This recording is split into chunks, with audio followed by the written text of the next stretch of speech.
Good evening, and good morning, and good afternoon, wherever you are in the wider Sloan community.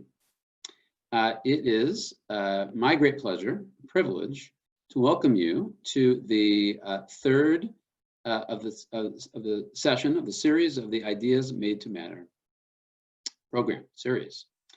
In this series, we've invited MIT Sloan faculty members to come together to share their latest research and insights in this summer event series. I should introduce myself. I'm Ezra Zuckerman Sivan. I'm now the Associate Dean for Teaching and Learning. And it's been my pleasure so far to have first Ray Reagans 2 weeks ago and Roberta Rigobon as guests. With Ray, we explored cutting edge research on diversity and inclusion. And with Roberto, we explored fundamental ethical challenges for business and society. It's been really interesting, invigorating, and enriching. Today, it's my pleasure and privilege to welcome Professor Erin Kelly. Erin is the Sloan Distinguished Professor of Work and Organizational Studies. She's also the co-director of the Institute for Work and Employment Research. Erin joined MIT Sloan faculty in 2015. It was a big event for us. We stole her away from the University of Minnesota. Erin is a fellow sociologist like me, so it was exciting in that respect to bring her to Sloan faculty. Erin is one of the world's leading researchers on the implications of workplace policies and management practices for firms, for workers, and for families, with a joint focus on equity, well-being, and organizational performance. I should note here that Erin is a leading teacher and educator at Sloan as well, and including co-developing a really important course in our curriculum, Leading the Way, together with Kara Blackburn, now teaches in Sloan Fellows Program, and often on these themes. Previous research of Erin's has examined scheduling and work-family supports, family leaves, harassment policies, and diversity initiatives in a variety of organizations and industries. Erin is also a major expert on how regulation works on these themes as well. In March of this year, which seems like a long time ago, doesn't it, Erin? But really just a short time ago, she published her new book, really exciting, co-authored with Phyllis Moan, titled Overload: How Good Jobs Went Bad and What We Can Do About It. Today, she will share with us key insights from Overload, insights into organizational changes in today's work environment, the household division of labor, or work-life balance, and approaches to work design. Erin, really great to have you.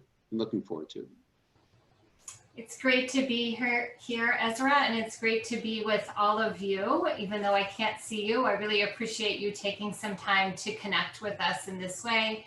And I look forward to your questions and comments. I'm going to try to share the key insights from the book shown here. I'm shamelessly promoting it in 20 minutes or so that we have plenty of time to talk about the current moment, what we can learn about how work is designed and how it supports employees and families, as well as benefiting, of course, organizational goals, really updating this to the pandemic period. But of course, the book came out in March, but was written a few months before and reflects on over 5 years of research and then additional writing. As Ezra mentioned, this is co-authored with Phyllis Moan, shown here, a great colleague and friend. And it reflects the collective effort of a large research network. And so I want to acknowledge all of the different institutions that were involved, as well as the funders of this project. You might notice that this project had major support from the National Institutes of Health and the CDC, the Centers for Disease Control. Again, this does not address pandemic questions or infection control today, but we really entered this project interested in the big question of how work could be organized so that it was sane and sustainable for employees and their families, and also met organizational goals, as I've said. So Going into our study, we had some preconceptions about work-family issues, about work-life balance, about what might be going on in the settings that we were studying. And we came to update those in pretty significant ways. So let me tell you about the large study that's kind of at the center of the book and the setting for that, even though we draw on research from other professional and managerial settings. We went into a firm that we call Tomo. It's a US Fortune 500 firm, and we studied the IT division of this organization. Now, you should not be thinking about Google or Facebook or Silicon Valley or the tech elite here. We're talking about a middle American corporation that is recognized as a good corporate citizen, but not the sexiest, newest, coolest place to work necessarily. We studied employees in all jobs in the software development process, and of course, this is a relatively privileged group of workers.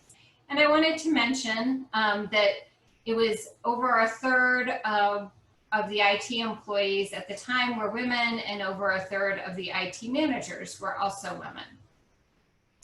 What we learned from our very first visits and interviews with employees in this organization was that they were feeling overloaded. And what do I mean by that? We define overload as the sense that there's too much to do with too few resources. That you're stretched and stretched and stretched, and what you're asked to do is just not realistic for the time or the staff that you have on hand. Now, we identified 4 everyday practices that contribute to this subjective sense of overload. One, of course, is working long hours, and these employees did work long hours, although not extreme hours. The second, though, is this sense of a need to be always on, always available to respond to questions from coworkers, your boss, perhaps clients or others, and really not able to step back and step away from work. Partly because of the high demands that these employees were facing, they thought of themselves as expert multitaskers. But of course, we know that that split attention also affects our energy and the way that we can focus on the work at hand. So one of my favorite stories from one of our first days visiting this workplace was noticing a man who had 2 headsets on at the same time. And so he was listening into 2 conference calls at the same time, while also, of course, IMing, or now we would say using Slack. And conceivably, a coworker could have come and asked him a question as well. So that was just one example of people splitting attention and then never feeling fully able to focus, which contributed to this sense of overload. At the same time that hours had stretched in this firm and people felt always on, there was still a FaceTime culture. Now, again, remember, this is pre-COVID days, and people reported feeling that they needed to be in the office whenever their boss was, or really noticing who had seen them lately and being sure that they were visible, of course. Sometimes that FaceTime culture does transfer over to the virtual world. For example, if you're working from home at the current period, or if you did so during the spring, you probably noticed when other people were online, when they were available and responding to emails, and you may have felt compelled to keep your pictures up, your video on during Zoom, which is kind of a virtual version of that FaceTime culture. So we asked the broad question, given the way things are today, how do you feel? And this is part of what I'm sharing to share how we shifted our understanding of the problem here. This summarizes responses to that question, what people could go and put on the whiteboard from 10 different teams we encountered early in our study. And of course, the larger words were reported more often.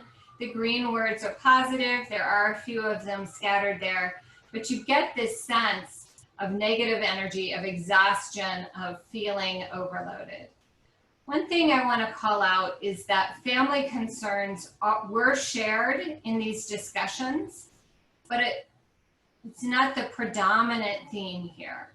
And this is part of how we came to see that work-life challenges or work-family concerns are legitimate and real, but they're just a small part of the story of overload and exhaustion among today's professional and managerial workers. So we investigated possible solutions, organizational changes that were feasible from the firm's perspective and that we thought might benefit employees in addressing their concerns. So one common approach is what we call flexible work as an accommodation. So again, put yourself back in pre-COVID times and think about how flexibility was often doled out in many corporate settings and had been previously at Tomo. The idea here is that there may be an official policy that allows a flexible schedule or regular telecommuting, or for a worker to shift to part-time, say 75% effort for 75% pay. But that's individually negotiated. Phyllis calls it the mother may I system, where an employee decides to ask his or her manager for this special accommodation or this special arrangement, and the manager usually has the discretion to approve that or not. On the one hand, this seems perfectly reasonable because there are some jobs where a particular flexible arrangement would not be feasible. But on the other hand, what happens here is that we're subtly signaling that the new ways of working are optional, and an accommodation is our phrase. And so that by implication, the old ways of working must be working for most people. But again, what we saw in Tomo so clearly, and what other research supports, is that more and more people are struggling with the old practices. A second issue with flexible work as an accommodation is that some people will say, yes, I know this is not completely within the norm, but it's really important to me, so I'm going to go ahead and do it. But then they worry, and there is some evidence that in some settings they face negative career consequences. Given those concerns about what we call flexibility stigma, many employees could benefit from these changes, but they won't seek them out. And men in particular may be cautious about seeking out flexibility because it's seen as a family concern and subtly tied to women's concerns as well. And so that can end up reinforcing gender inequality. So what we did in this study was implement an initiative that we call a work redesign approach. And so the goal was to achieve some of that flexibility, but to do it as part of a larger organizational change, a culture change. And so what happened was that whole groups, whole departments or work units went through a process where they reconsidered when, where, and how they did their work. And this happened collectively. Secondly, the whole initiative was framed as a way to make work more effective, efficient, and sustainable for all employees. And so we're broadly framing these interests as of interest to many people, rather than emphasizing people's family needs or women's struggles in their careers in particular. Now, of course, in the discussions that I'm about to describe, if family needs came up, that was perfectly legitimate, but it wasn't the starting point for the conversation. So how did this happen? In the STAR initiative, or in this work redesign approach, whole teams went through participatory workshops where they had some time to talk about how they did their work. I now say, in some ways, this was just giving teams time to set norms and to develop good management practices. But in the context of everyday work, we rarely take that time to be deliberate in how we want to work together, how we can coordinate and do our work and support each other. Complementing that, there was some manager training developed by my colleagues Leslie Hammer and Ellen Kosick that encouraged frontline managers, so direct supervisors, to understand that it was part of their role to look for ways to affirm people's personal lives and personal goals, as well as addressing kind of the professional tasks and professional development. So you can see that this was a kind of multi-level social change. What we were trying to do was help teams create new rules of the game within their team or within the broader organization so that people felt comfortable doing what made sense to them, weren't worried about any flexibility stigma, and were oriented to those kind of win-win changes that would benefit them and had the potential to benefit their team's performance. So did it work? You probably want to know that. We probably would not have written it up in this book form if it had been an abject failure, although there's always interesting things to learn from failures in companies and in organizational change. So what we did was conduct a group randomized trial. And so this means we wanted really rigorous evidence of whether the change was having the intended benefits and for whom, or whether it was not. So for everyone in this study, we collected baseline data, mostly surveys and a health assessment. And then we had 56 departments, and half of them were randomized to go through the STAR initiative, and the other half were held back and continued working with the existing company policies. And then we followed up over time with multiple kinds of data collection to see how those two groups changed. At the bottom of this page, you may notice I've popped up merger announcement and merger implementation. We love that this study could be designed in such a rigorous way that we could do an experiment out in a Fortune 500 firm. But it is not an experiment in the lab, and so we couldn't control for all of the surrounding conditions. And a merger was announced and the company was acquired during the course of the study. So we've had to make some adjustments in our analysis to talk about people who went through the initiative early on and people who went through it in the context of all of this other organizational flux as the firm was being reorganized and some senior leaders were leaving. What we found was that by and large, teams embraced these changes, and employees chose to work at home significantly more. We had increased flexibility in people's schedules, so you might change them as you wanted and take breaks when you chose. Teams often got more deliberate about how they shared information. So in a context of high overload, having a bunch of regular meetings may not be efficient. Or maybe you need smaller meetings rather than large meetings where only a few people weigh in and others listen. Some teams created new team dashboards. And the idea here is that when we coordinate better, we can enjoy the flexibility with confidence that the work is still getting done. Teams also sometimes discuss communication practices. One common one was deciding together whether it made sense to have time off email, off Slack, off IM, really focusing heads down time on what they would call the real work. So you can see again that this is multifaceted, and the overarching goal is to shift the culture so employees feel more control over when, where, and how they do their work, and people feel supported by their managers and coworkers. We were able to follow people over time and compare them to the control group, so we have clear and convincing, I would say, evidence of the benefits for employees and managers on a wide variety of measures. So work-life conflict does decrease, but so does burnout, stress, psychological distress, and even cardiometabolic risk, which is a measure of long-term health risks. Employees on the left side felt more control. So they believed that this initiative, they accepted that it was real, more manager support, higher job satisfaction, and this spilled over to affect family time and sleep.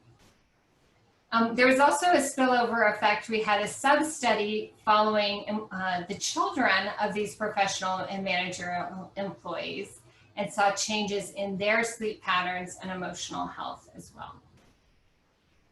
From the perspective of the firm, I've already mentioned higher job satisfaction, but importantly, there were also fewer people quitting and leaving Tomo when they were in a star team as compared to their counterparts doing the same work who had just been randomly assigned to continue on in the usual company policies. And this is an area where it's really important to mention that women were less likely to leave, but so were men. And we looked for generational or cohort differences and did not find them. So this is part of the message that this is broadly attractive and broadly workable regardless of people's exact family situation or personal responsibilities. Based on a number of changes, but largely driven by this reduced turnover, we estimated a return on investment of 1.6, meaning if the firm had paid for every cent of rolling out this initiative, they would have saved $1.60 for every dollar spent. We did find null effects on productivity in our quantitative analysis, and I can talk a little bit about how messy that data was, how the VPs in the firm did not even agree amongst themselves about which productivity metrics mattered. And we heard many stories in our interviews about people feeling more focused and more productive. But I want to be clear that in the quantitative analysis, there's no benefit to productivity, but also no harm. So I've argued that overload is an important and underlying issue, and I want to frame it that way because there are work-life or work-family conversations that are really common, but aren't capturing the full story. And so I think it's time to think about what a dual agenda work redesign approach brings us. It allows us to consider the costs of the status quo for the organization. So what are we losing by doing what we're doing? To collectively look for smart and sustainable work practices and celebrate those as smart strategies, not as something deviant or an accommodation. To maximize employees' sense that they have a say over how they do their work. And to tie together changes in when and where we work to changes in how we do our work and how we coordinate. Again, to reiterate, the findings are that there's a positive impact for employees and for managers, their families, and the firm. All right, so that is the summary of the book, and I think we're going to pause here, take some questions, and shift to COVID reality discussion. Thank you. Thanks so much, Erin. That was just terrific. So I want to first, before we get to those questions, I see there's one already popping up there, and we definitely want to talk about COVID. I mean, I think it's true to some extent in almost any discussion of research that was on the pre-COVID world that inevitably there's some kind of caveat, which is, well, this is the way the world used to be, let's think about how it might have changed since then. So I want to get there. Let me, if I may, there's a couple of questions that the presentation raised for me that I wanted to. Of course. One was, it's interesting, as I understand it, you're saying that it's important to sort of, in thinking about these issues, to de-emphasize the work-family tensions. It sounds like to me there's two reasons for this. Tell me if this is right. One is because it's not just about family, it's more general, and there's sort of general stress that people are feeling that's manifest in various ways, and the family tensions are just one piece of it. The second, it sounds like, is that it's to the extent that one would like to introduce reform efforts, that perhaps they're more easily sold. I don't know if that's the right word. If they're broader than just family, and maybe more easily sold to men, it sounds like, in part. And I wonder if that is that a fair Yeah. Yeah, I think that you pulled out what was underneath my assertions there. Yes, part of the argument is that it's incomplete in the sense that it's not capturing all of the ways that current work practices create these strains. And even more than that, I would say we miss in work-family discussions the health costs of the current practices and the ways that what firms ask many workers to do leaves employees unable to contribute to their communities fully, as well as being stressed, exhausted, distressed, and sometimes disabled. So some of the stories that we heard included decisions to retire early, because if my only choice is 65 hours a week and being available for calls to India at any moment, or quitting, I'm now at this stage where I want to quit, right? So that's part of it. And then, yes, you're right. Part of it is a strategic kind of social movement framing question of how do we construct a broad audience and how do we pull in the group that is often more advantaged, has been historically privileged in these settings, and help them see that these changes are relevant for them as well. Gotcha. It reminds me, tell me this is fair, a little bit of our colleague Kate Kellogg's work on surgeons, right? Where there's at least two frames for why, there should be reform, and there has been some, right? In surgeon schedules. One is perhaps a gender in a work-family balance frame, but there's also the patient care frame, which is important, and that there's a sense in which emphasis on the latter might help you get to a broader adoption than just the narrower frame. Yeah, that's right. And of course, Kate's also part of the reason I came to join you 5 years ago. Right. I'm a long-term fan of hers. I'm curious, just a couple of questions before we get to COVID. Sure. One is, I'm curious, so I wonder if you could put in some perspective the particular Fortune 500 company that you studied.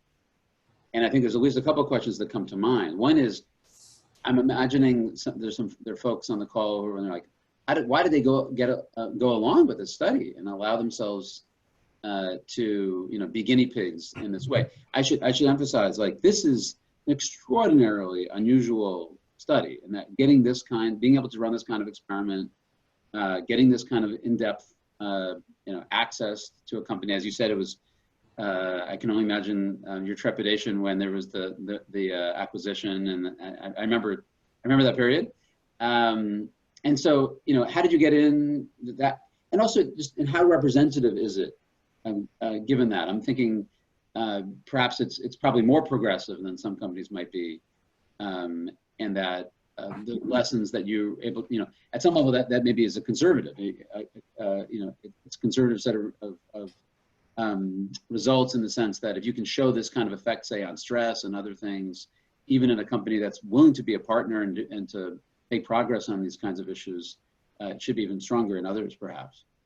Right. So I think they were progressive in the sense that they were open to learning. They thought of themselves as data-driven.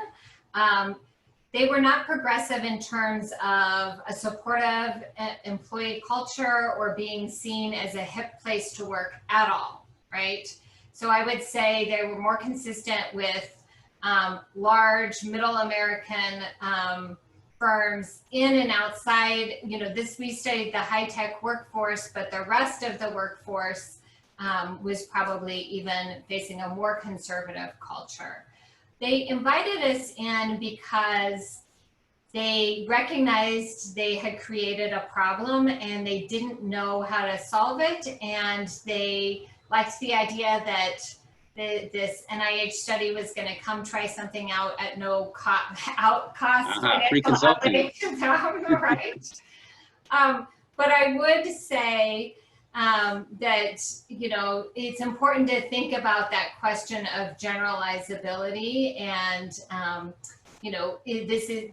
this is not a leading edge kind of cool culture kind of firm, but it's also one that has professionals and managers and assumes that people should be treated with respect, And so kind of somewhere in the middle there. I was going to say they invited us in because they realized they'd created a problem, because in the decade before we came in, they had really ramped up their offshore strategy. So they had many employees who had lost jobs in the US, and the remaining employees were asked to coordinate with IT professionals in India and several other countries. Now that's not necessarily problematic, of course, and we can understand why the firm would do it. But from the perspective of the remaining US employees, their days had stretched. It was not just that they were working long hours, but that they needed to have a 5 a.m. call and be checking email until 11 p.m. And yet they were still expected to be in the office from 9 to 6, right? And so they realized that their global labor strategy and their corporate culture had come together in an unproductive, unhealthy way, where people were expected to both play by the old school rules and make themselves available to be on a global team. Gotcha, interesting. So they'd overloaded themselves on another dimension too, right? On the sort of coordination across multiple time zones. Yes. Interesting. And I want to just say one other thing, because that's a part of the story I didn't emphasize in this short description. In that context, employees are anxious about pushing back on unreasonable demands. They may know that a timeline is completely unrealistic, but if you've just, in the last 5 years, watched your department shrink by 2/3, you're going to be tempted to just try to go along and do more and suck it up, right? So that kind of the insecurity that came from that global labor strategy and that now comes from automation reinforces this overload and makes it hard to resist. Very interesting, that context. All right, so let's hold that. I want to come back to that thought in a second when we talk about COVID. Let's take a couple of the questions that are more specific to the star and the research. So there's one question here from Eduardo Borer, and he asks, how did the STAR study impact opportunities for promotion for employees? Did the employees that chose to participate in the study end up better or worse monetarily? That's a great question, and I talked about this risk of flexibility stigma. So thank you, Eduardo. We have some ongoing analysis. Actually, it's kind of stalled, but we have done the initial analysis, trying to look at the career consequences for people who kind of use STAR more often, so kind of worked at home more or varied their schedules more. And what we found comparing people who worked, let's focus on work at home, worked at home under STAR versus worked at home under the existing company policy, were subtle but important differences. First of all, men's careers weren't impacted at all. So we saw no difference in salary growth for men under either condition. But when women were working under the old company policy and used more flexibility, worked at home more, they had slightly smaller salary increases than their counterparts in that same control group. In the STAR group, we're able to erase that, to basically say, make it legitimate and acceptable and normal enough that women didn't pay a penalty for working at home extensively. Very interesting. So there's a few questions here that are about, I think, implementation. And so let me see if I can gather them together. One of them sort of is a more general question about why it is that it's so hard. So this is from, where was it? Maria Alejandra Quijada. Really interesting research. It echoes some, let's see, the idea of flexible work arrangements has been around a long time. What do you think are the barriers to implementation? Why has it been so hard to convince managers this is a good idea? And then related to that, I think these sort of go together. Lillian Kwang is asking, I'd love to hear about the change management need to drive this culture shift. Right? So again, about implementation, but now in this case, I think about, about your company, about STAR, across the organization beyond the 2 workshops. Wondering on a related note, was this an initiative driven by executive leadership, subpar survey results, or something else? So you've already spoken to that a little bit, I think, about what the motivation was, just a bit. But so there's a question here about, these ideas have been around a long time. Why are they so hard to implement? And what was it? Just these 2 workshops? What were they? How did it work? Sure. Those are both nice questions. So with regard to flexible work arrangements, they have been around a long time. There are many companies that have these policies on the book, but there's a well-known gap between having a policy on the books and people feeling able to use it, right?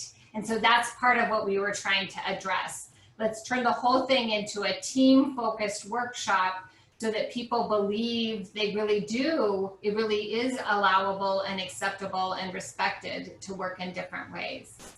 With regard to how we can get managers on board, actually our PhD student, Vanessa Konzen, is in the middle of finishing a dissertation paper in a completely different setting, scientific and technical consulting organization, where they rolled out a new flexibility policy.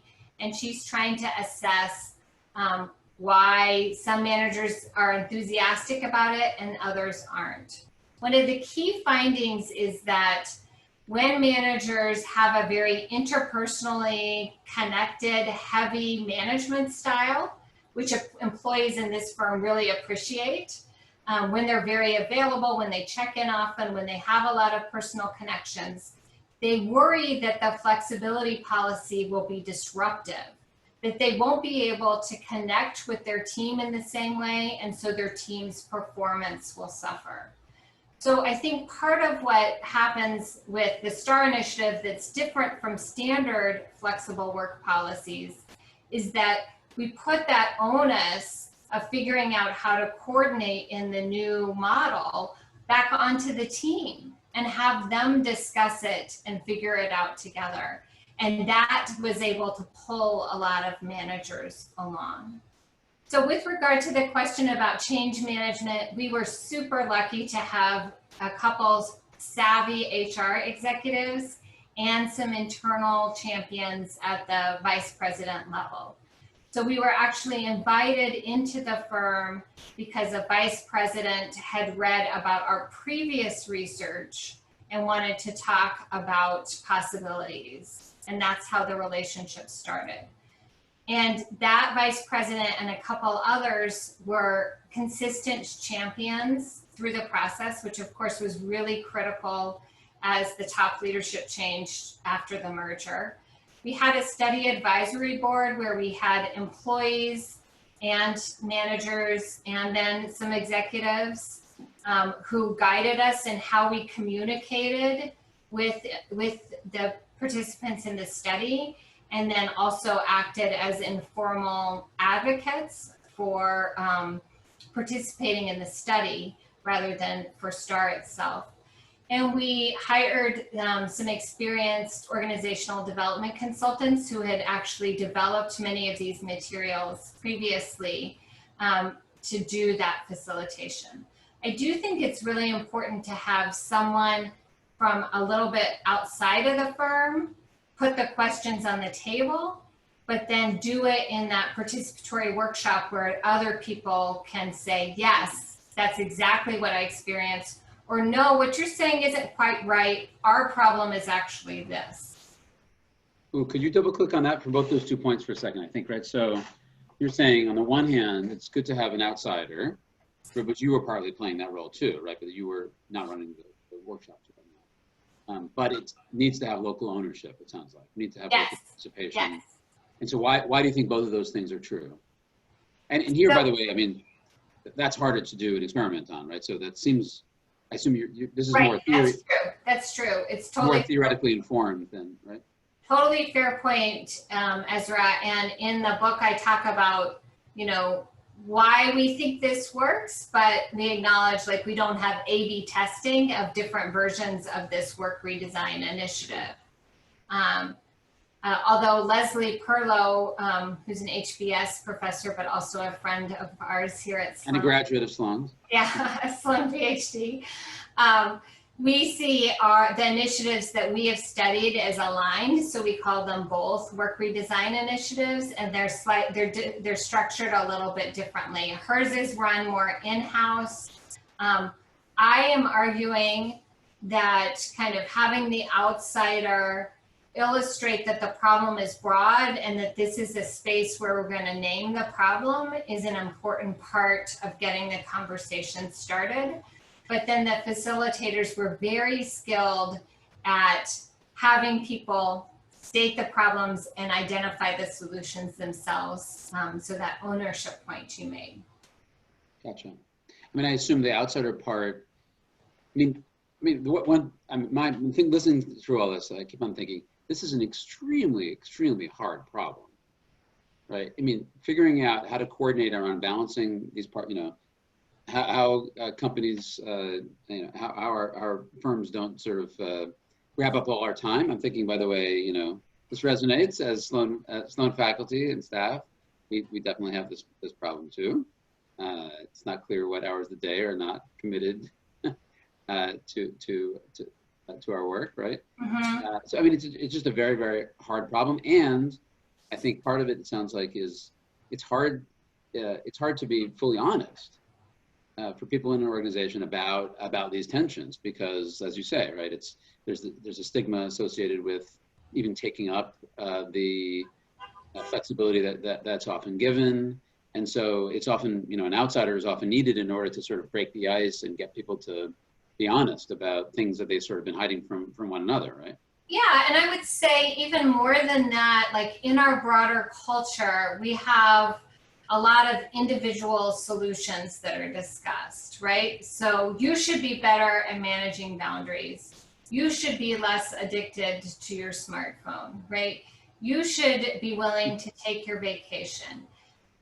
In the work family field, it goes further. You should prep all of your meals on Sunday and pack all of your kids' lunches, and be sure that you fit in exercise, even though you're asked to work, 45, 55, 65 hours a week, right? So of course, those are individual coping strategies and treated as a private trouble, when actually it's a collective problem that is arising out of the organization's demands. And so let me pause you there for a second. So one of your students, I believe, Nishant Pandey, who's an SF, as a fellow 21. So his question, I think, relates to this. He's saying that it's a challenge to get incentives to live your personal life, incentives for personal lives, to have personal lives, I guess. And that it's hard to get information and make it that information and make it more harmonious. And so I think, as I understand his question, it's something about, how is it that we promote the fact that we have personal lives and they're important and they become relevant at work, and that's not so straightforward, right? Even though we might think it would be, right? Yeah, that's a great question, Nishant. And I think that's one where the existing organizational culture affects what your strategy should be.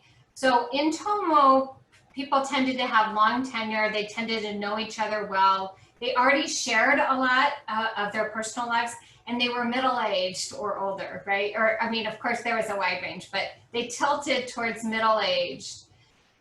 When Leslie Perlow studied management consultants and addressed some of these same problems, that's a younger group. That's a group that hasn't as often formed their families or established their personal commitments outside of work necessarily. And so part of what they needed to do in that setting was make it legitimate to name that you had a life outside of work. And so in both cases, though, there was a team-based process where that was invited and encouraged, and managers were told explicitly, part of your role is supporting people as whole people, not just as cogs in your wheel. Very, very interesting. Okay, so let's talk COVID. Sure. And how this affects everything. There's one question I think speaks to this, but I think it's a broader set of issues. This is from, forgive me for mispronouncing the name, Tatevik Zorabian. And the question is, it says, my company still wants everyone to be back in the office when it is safe, and it is not even contemplating allowing flexible work schedule. Yet they acknowledge that people are more productive, which is interesting. I know that's a big debate too, right? And do you have any idea why this would be? You know, why would they, if they acknowledge it's more productive, why are they not even contemplating essentially allowing, I guess, you know, much more flexible work schedule as people are working today? Yeah, so I think that that's a risky response now that many people have experienced this, that could be a risky response. Of course, I don't know the specifics, but my guess would be that top management and the executive team has a deep comfort with, we talk at the water cooler, we cross paths in the cafeteria, we get ideas by bouncing off of each other. It's often concerns about collaboration that are at the center of resistance to this kind of change.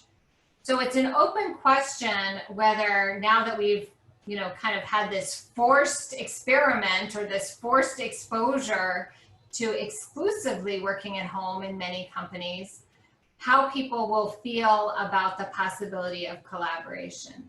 I want to be super clear that in our work redesign study, or in our work redesign approach, and in STAR in particular, we're not advocating for exclusive remote work. And we're not advocating for fully geographically distributed teams where it doesn't matter where you are in the world, right? Of course, a lot of firms already have that set up, but our study illustrates what happens when employees have a say in how much or little they're in the office, when they have a say in how they set up their daily schedules, and when teams explicitly discuss, like, when do we want that collaborative time? You know, this is a kind of decision-making meeting where we know it will go better if we're all face-to-face. Let's commit to that and get it on the calendar now, right? Or, you know, in a development process, these are the kinds of meetings that we enjoy more, and we find that we are more creative and productive when we do these in person. So let's make a joint commitment to that. It's not an all or nothing thing. And in fact, a lot of research suggests that exclusive remote work has real possibilities of creating a sense of social isolation, as well as being the only one who's at home when the rest of the team is in the office, is a risky way to build your career, of course. So that's part of what's going on there.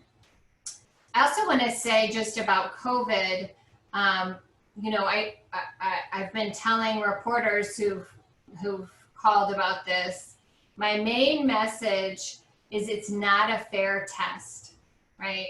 It's not a fair test because people didn't get to choose.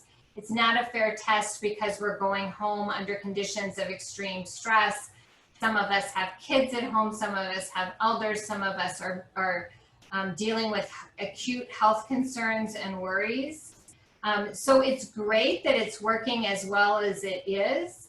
It's kind of shaken up the old assumptions, and we see that remote work is feasible for a whole heck of a lot of jobs where it wasn't allowed previously. But kind of the long-term effects and the effects on employees' health and well-being and satisfaction, we can't take right now as evidence for that question.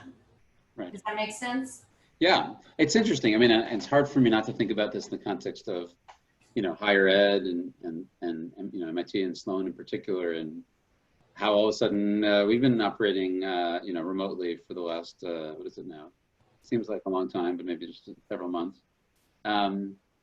So it's interesting. I mean, so not a fair test, sort of what, right? It seems like we're testing something that we never even imagined we would want to test, right? Which is, can we actually, you know, function, and maybe function reasonably well from a performance standpoint. Certainly from a stress standpoint, it's not a fair test, that's for sure, because it's all involved with just incredible stressors, right, that have nothing to do with, or that are largely, unrelated to remote work. But there's plenty of other reasons to have stress, put it that way. Mm-hmm.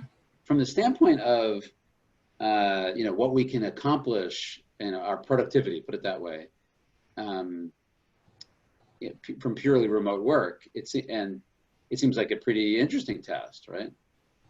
So it depends on what question we're interested in, I guess. Well, I mean, I think that's true if you take that Ezra strategy of, of working very, very hard and very intensely to solve these organizational problems right now. It is true that people who have 2-year-olds and 7-year-olds and 9-year-olds and people who had sick adults in their lives and were already juggling some healthcare appointments and now have to do that. Of course, they're going to work less, and of course, they're going to contribute less and be less productive, right? And so the worry is that we've been patient and gracious with each other for a while, but what if productivity does start to decline? What if we can't keep this up, or not all of us can keep this up in this crazy current moment? And so that's part of what I mean. It's also the case that when we feel we have a choice, when we feel that this is under my control, we appreciate that deeply. So one of our findings was it wasn't whether people worked at home a lot more or not that mattered in Tomo. It was that they knew it was up to them, right? And we're not in that moment. So the kind of follow-on benefits that come from organizational commitment and from appreciating that you're trusted and respected and, quote, people would say all the time, treated like an adult. We're not getting those benefits because everybody went home by fiat. We were sent home and we don't have that sense of control. I wonder, it's very interesting. I wonder if, so usually and I'm thinking of various kinds of work, especially in high performance work systems, that this relates to, where it seems really important that whatever organizational initiative that might affect workers, how they do their work, how they balance their work and their lives, that it be something that they chose rather than something that's imposed on them, right? Though I wonder, so two thoughts. One is, certainly it's different from something being imposed by managers. Right, it's external to the firm, as opposed to imposed by a virus. Right, where like essentially it's an act of nature, an act of God, that put us in this position. And then, because one thing that I've noticed, right, I think, and a lot of people noticed in the initial response to the pandemic and how we coordinate around and organize our lives around it, is that you get this, I think, a lot of a lot of commitment, a lot of motivation to make things work and improvise and problem solve. In addressing essentially, which is consistent with research on what happens in a disaster situation. I think then going back to what you were saying about how do we coordinate around sort of now around return and making this all work, and maybe this is partly why we might be reluctant to continue things this way, is that we're not essentially just making our organization sort of survive and continue in the context of force majeure, but we're trying to come up with new ways of organizing, and they're having some buy-in, participation, and collaboration, discussion around what's actually going to make our team collaborate well. Seems really, really important, right? Yeah, I think so. And I think one thing that I recalled as you were talking about that was there's a real risk of overload increasing right now, because there's that kind of response to disaster work, and then there's all of the regular work that hasn't gone away, right? And so the question is, as it stops feeling like an immediate and unfolding disaster, but we need to work and coordinate in different ways, you know, is that a recipe for burnout? And I think we will have to see that. Just to reiterate though, it doesn't have to be all or nothing. Like that's not our goal. Our goal is realizing from this current moment that we could redesign work more thoughtfully, more deliberately as teams, and decide taking this moment, you know, it's kind of trite, but taking this moment of crisis as an opportunity to reimagine some things. Makes a lot of sense. I mean, in a sense, what you've given us is sort of resources for thinking about as we now start to make that transition back, hopefully as soon as possible in a safe way. You know, that even before the crisis, we imagined ways of both being in person, but managing that in a way that involves less overload on our lives, that we can be healthy and productive. Yeah, and I know we're probably close on time, but when you said resources, I wanted to say for people who are currently in organizations where they think some of these changes would be valuable, our workfamilyhealthnetwork.org website has all of the training materials available for free, right? So people can see what these workshops looked like. They can think about what kinds of questions could I ask. I'm putting it in the chat. It's work family. I'll type it. Workfamilyhealthnetwork.org. All right. I think there's on the slides too, right? Yeah. And also, not to end with a book plug, but that at the end of a book, we do have, you know, some questions you could ask if you're a manager and you'd like to create a team culture that's supportive and sustainable in these ways. Or if you're an individual who isn't in a company going through this, but want to think through how you could be a part of this change. Awesome. So ideas made to matter, right? So there's some great ideas here, and all the way through to implementation. Like we said, some resources for, you know, addressing what's one of the most signal challenges of our time for managers and for all of us. Erin, thanks so much. I learned a ton. I'm sure others did too. Really appreciate it. I want to remind you that we're going to continue this next week. I'm really looking forward. This is August 5th, and the session is going to be with our colleague Tavneet Suri. I'm looking forward to that as well. I want to take the time also to thank Lauren and thank Patsy, thank all of you, and wishing everyone in the the wider MIT Sloan community and beyond a good evening, good morning, depending on where you are, and everyone should stay safe. Take care. Thanks. It's fun. Thanks a lot.